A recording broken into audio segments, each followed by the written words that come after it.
yang berlaku pada hari ini ialah ada di kalangan kita yang telah pun mengambil vaksin, terpaksa ambil vaksin.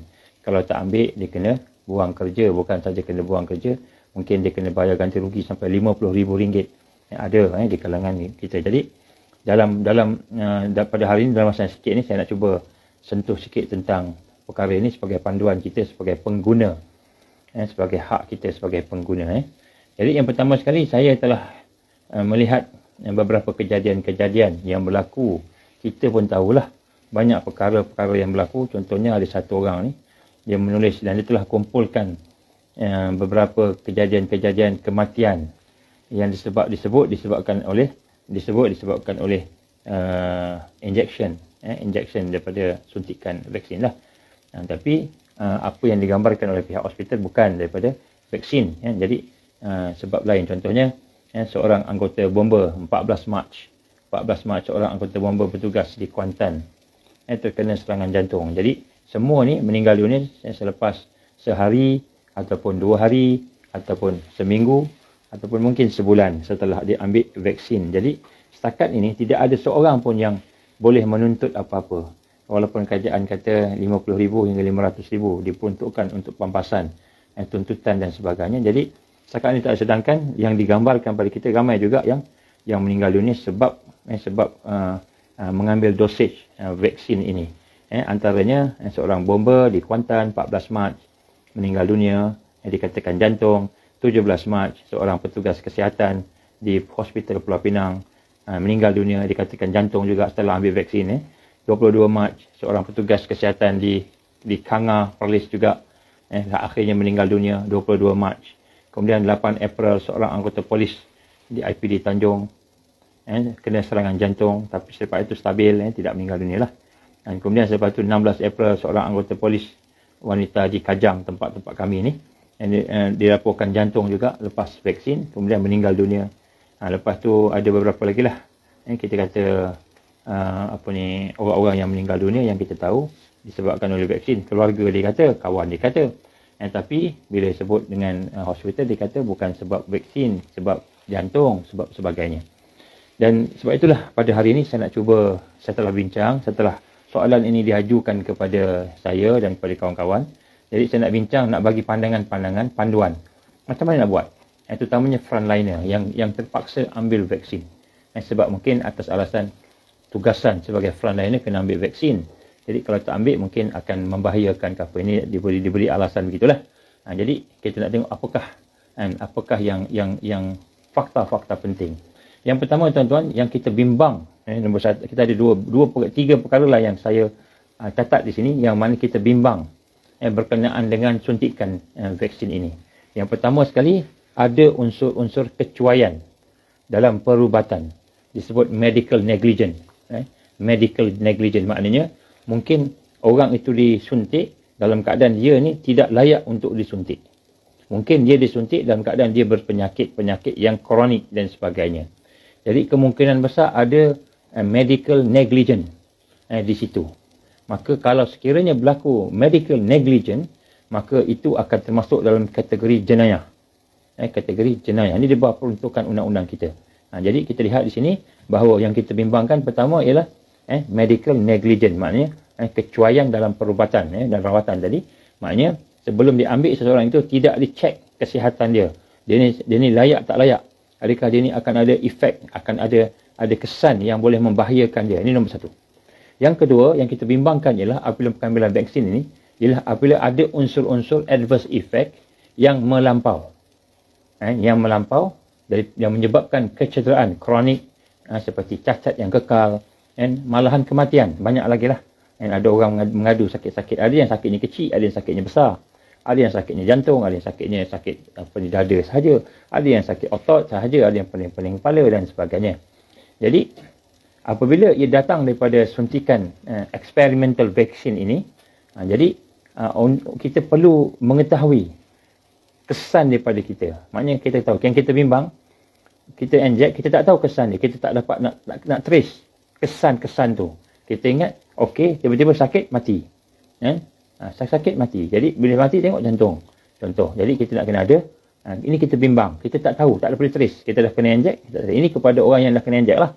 Yang ketiga, ialah yang kita bimbangkan ialah apabila telah ada kesan-kesan yang sampingan, adverse effect tadi, ataupun mungkin kesan-kesan kematian tadi, oleh kerana kita tidak berhati-hati dan tidak betul-betul menjaga, maka kita tak boleh nak buat tuntutan.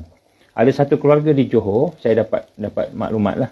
Dia bertanya saya, mak ayah dia bertanya kepada saya, boleh tak dia nak buat tuntutan anaknya meninggal dunia setelah ambil vaksin. Dia sebut begitu, anak meninggal dunia setelah mengambil vaksin, boleh tak ambil tuntutan? Saya kata, saya sendiri pun tak pasti macam mana kita nak ambil tuntutan. Macam mana kita nak tahu yang itu daripada vaksin, ataupun macam mana kita nak tahu itu medical negligence, ataupun macam mana nak tahu kita ni memang benda tu simptom daripada sekarang, bukan simptom daripada sebelum-sebelumnya.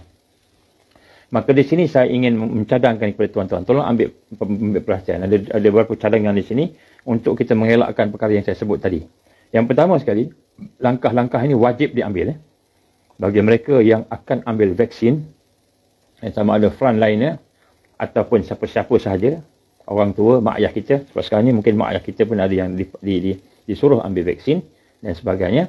Maka kita ada dua kategori manusia. Yang pertama sekali, untuk kategori mereka yang nak ambil vaksin tetapi belum disuntik. Belum disuntik lagi. Jadi sebelum disuntik, maknanya belum disuntik, belum ambil dos pertama. Baik, yang pertama sekali, tuan-tuan puan-puan, wajib buat full medical check-up. Wajib saya sebut. Kenapa wajib? Sebab kita nak menyelesaikan tiga kebimbangan tadi. Tiga kebimbangan saya sebut tadi. Untuk menyelesaikan yang pertama sekali, ini cadangan daripada lawyer dan peguam. Peguam kita lah. Dan juga ada 2-3 orang saya rujuk pada mereka dan saya juga berbincang. Dan yang pertama sekali, bukan report polis. Yang pertama sekali ialah kita buat full medical check-up diri kita secepat mungkin. Full medical check-up. Maksudnya medical check-up sepenuh secepat mungkin sebelum mengambil suntikan. Ini bagi mereka yang belum ambil suntikan. Betul. Kalau boleh tak ambil. Tapi saya sebut ni bagi orang yang kena ambil. Yang kena ambil. Yang tak ambil boleh elak lah. Saya tak nak cerita lah apa yang ada kat dalamnya tu. Tapi nak sebutnya yang boleh elak. Tapi kalau tak boleh elak, ataupun kita terpaksa ambil, tapi sebelum ambil, make sure kita ada full medical check-up. Sebab tu saya minta tuan-tuan perempuan yang terpaksa ambil vaksin ini, tolonglah buat medical check-up, full medical check-up. Dan kemudian minta dan buatlah ASAP, as soon as possible, secepat mungkin. Minta private hospital itu list down, senaraikan secara detail apa penyakit yang ada pada kita. Ini sebelum ambil suntikan. Apa yang ada. Jika kita sihat, kita minta doktor, terutama private hospital, terutamanya, buat satu deklarasi, bahawa saya sihat dan saya tidak ada apa-apa penyakit, underlying illness, penyakit-penyakit yang critical. Penyakit-penyakit yang boleh membawa maut. Jadi, medical check-up buat, tengok, sihat. Tidak ada jantung, tidak ada darah tinggi, tidak ada diabetes. Kalau ada pun tidaklah hebat mana. Maknanya boleh kontrol, boleh dikawal. Yang pertama. Ini bagi mereka yang belum disuntik, tapi nak kena suntik, tapi belum kena suntik. Yang kedua, bagi mereka yang telah mengambil suntikan, terutamanya frontliner, nurse, doktor, polis, tentera yang telah ambil suntikan. Sebelum ni saya sebut tentang langkah-langkah macam mana kalau kita nak pertahankan diri kita, contohnya detoksi dan sebagainya. Itu dari sudut persiapan yang saya dah sebut dah sebelum ni. Ini dah saya sebut tentang dari sudut kita ni, nak follow up diri kita. Yang pertama sekali, bagi frontliner ataupun mereka yang sudah ambil suntikan yang pertama ataupun suntikan yang kedua, maka sekali lagi wajib buat medical check-up secepat mungkin. Maknanya kalau kita dah terambil satu jab, satu suntikan yang pertama atau yang kedua, pertama dan kedua, wajib buat medical check-up. Kenapa kita kena wajib buat medical check-up? Kerana kita nak pastikan yang pertama sekali kesihatan kita, tahap kesihatan kita. Ini bagi mereka yang dah ambil, yang belum ambil itu kena ambil. Siapa nak ambil vaksin mesti ambil medical check-up. Itu secara ringkas. Jadi bagi mereka yang dah ambil pun kena ambil juga. Kenapa kena ambil juga? Sebab kita nak, tahap pertama, kita nak tahu kita ni ada tak penyakit jantung, ada tak penyakit-penyakit yang lain. Sebab daripada pengalaman-pengalaman yang kita hadapi, sebenarnya kita bimbang, terutamanya mRNA punya vaksin, contohnya, kita bimbang. Dia akan trigger sekiranya apa yang digambarkan oleh doktor, trigger pada masa-masa yang akan datang. Jadi kalau tak ada, yang trigger tu ialah dia lah. Kan? Baik. Jadi kita ambil untuk menjelaskan bahawa kita ni mengisytiharkan bahawa saya adalah sihat tanpa ada penyakit-penyakit kritikal. Dan semasa pemeriksaan itu, kita pantau pula, oleh kerana kita telah disuntik, kita pantau simptom. Maknanya selepas kita suntik itu kita pantau. Kalau boleh kita ambil rekod tarikh kita dicucuk. Tarikh kita disuntik tu. Tempat disuntik, siapa doktornya, siapa nurse-nya dan apa jenis vaksin. Vaksin dari Pfizer ke, mRNA ke, dari Sinovac China ke, daripada Johnson & Johnson ke, vaksin jenis apa. Siapa ambil tarikh, kita tulis, catat. Dan kemudian kita buat journal. Kita tulis simptom, diary. Contohnya sakit apa? Hari pertama sakit A, B, C, D. Hari kedua sakit makin kurang. Hari ketiga tak habis sakit. Contoh. Ataupun sakit pertama, hari pertama kepala. Hari kedua rasa pedih jantung, dada pedih.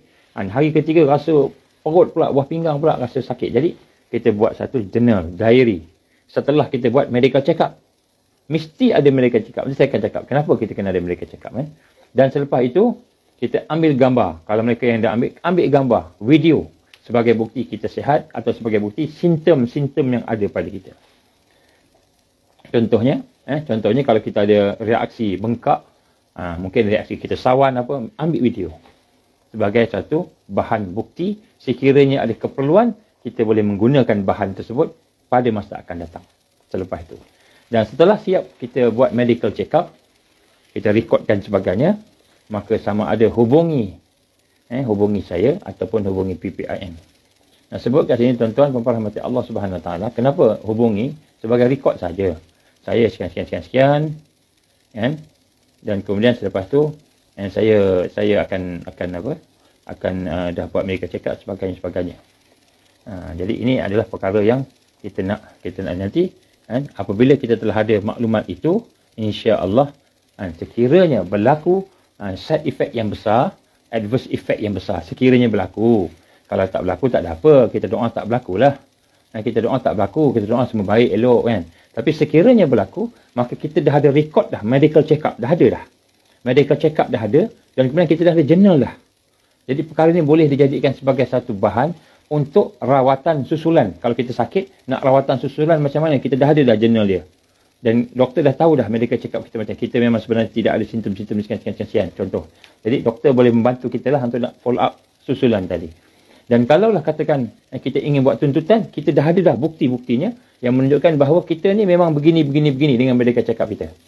Sebab sekarang ni, masalah sekarang ni ialah apabila seseorang itu telah mengambil suntikan dan kemudian berlaku side effect pada dia dan berlaku jantung pada dia, berlaku darah tinggi pada dia atau mungkin meninggal dunia, kita tak tahu adakah dia betul-betul meninggal dunia sebab jantung atau meninggal dunia sebab memang daripada suntikan. Kita tak tahu. Jadi sebab tu kena buat medical check up. Sebaik-baiknya setelah kita melakukan medical check up itu, maka kita boleh buat akuan sumpah. Akuan sumpah ini kalau betul. Jangan buat lapor polis lagi. Jangan buat report polis lagi. Kecuali setelah kita sakit. Setelah sakit, setelah ada kesan, boleh buat laporan polis. Pergi ke polis, bersama-sama dengan medical check up kita. Kita kata, saya sekian, saya telah mendapatkan suntikan sekian. Saya akan cakap macam mana cara buat, cakap macam ni. Kemudian kita dengan backup daripada medical check up, kita melaporkan. Dan sekiranya kesan ini bertambah besar, maka kita boleh merancang untuk buat tuntutan melalui peguam. InsyaAllah kita ada peguam-peguam yang boleh membantu